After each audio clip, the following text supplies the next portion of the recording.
Sebuah tulisan yang menarik dari Mardigu WB. Dua iblis bertarung. Masih ingat dalam video 8 bulan yang lalu saya mengatakan bahwa Hillary Clinton adalah the unknown devil, iblis yang tidak dikenal. Seberapa ketidaktahuan kita akan kedevilannya? Di sisi seberangnya ada known devil atau iblis yang dikenal yang namanya Trump. Sekarang the unknown devil friend bergerak. 12 jam yang lalu Bernie Sanders menyatakan mundur dari pencalonan dirinya sebagai wakil Partai Demokrat untuk maju dalam Pilpres Amerika 2020, di mana sebelumnya dia harus berkompetisi keras melawan jagoan internal Partai Demokrat Joe Biden, mantan wakil presiden para administrasi Obama.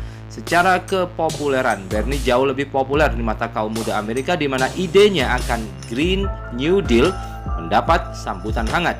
Di pemilihan tingkat awal di berbagai negara bagian Amerika, sewaktu mencari tempat untuk calon dari Partai Demokrat, Sanders unggul di mana-mana.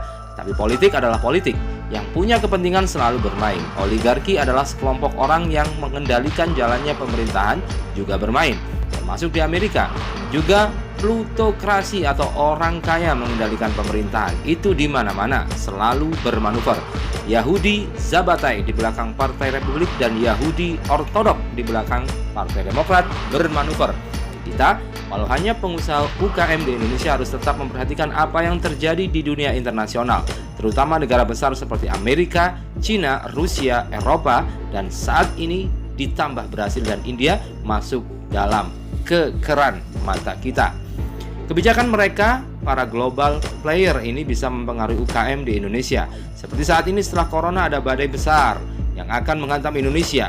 Badai resesi yang menyebabkan badai PHK dan badai pengangguran. Kembali ke Sanders. Ketika Joe Biden masuk di tengah kancah pertempuran calon Partai Demokrat, beliau masuk terakhir 3 bulan yang lalu. Teman-teman pengamat intelijen pertahanan khususnya bidang ekonomi tersentak.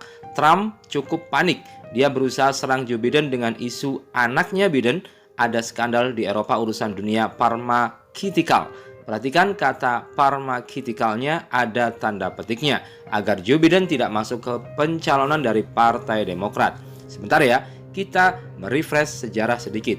Obama punya grand plan yang namanya Obamacare, semacam BPJS kesehatannya Indonesia. Bedanya di sini kita pakai dana negara. Sementara Amerika adalah negara swasta, jadi Obamacare di belakangnya adalah dunia kesehatan. Mulai dari jasa rumah sakit, alat kesehatan, tenaga medis, dan obat-obatan farmasi. Selama 8 tahun rakyat Amerika sehat dan dunia kesehatan tajir melintir-tir. Zaman Trump semua dilibas, urusan medikal dan farmasi gak ada BPJS ala Obama tadi, dibubarin. Trump lebih mementingkan industri pertahanan, military industrial complex lah yang dibangun sekarang. Koch, Blackwater, Boeing, oil and gas, tambang mineral, dan banyak lagi incumbent penguasa energi dari dan jaringan pertahanan, yaitu semua kontraktor pertahanan defense kontraktor di belakang Trump. Inilah yang menjadi diskusi para pengamat yang puncaknya 12 jam yang lalu Sanders pull out.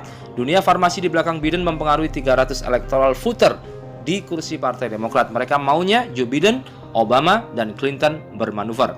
Obamacare jilid 2 dibawa oleh Joe Biden sebagai tema kampanye 2020. Ini bisa memukul Trump yang tidak diam dengan menggerakkan CIA di belakangnya. Borol Biden dikumpulin dan koneksi Biden dengan Cina siap-siap dibuka. Biden komisaris di banyak pharmaceutical giant company. Sekali lagi sekedar mengingat siapa yang paling diuntungkan dalam peristiwa COVID-19, yaitu dunia medis, rumah sakit, alat-alat kesehatan, dan farmasi besar. Begitu vaksin diluncurkan, triliunan dolar nilainya. Mereka di belakang Biden. Bernie Sanders tidak punya dukungan politik dan plutokrasi. Jadi mulai jelas mengapa saya 8 bulan lalu mengatakan Hillary Clinton the unknown devil. Ya benar, di belakangnya ada dunia farmasi yang tega-teganya membuat dunia seperti ini. Mereka panen juga untuk mengambil alih Amerika serta dunia. Itulah geopolitik.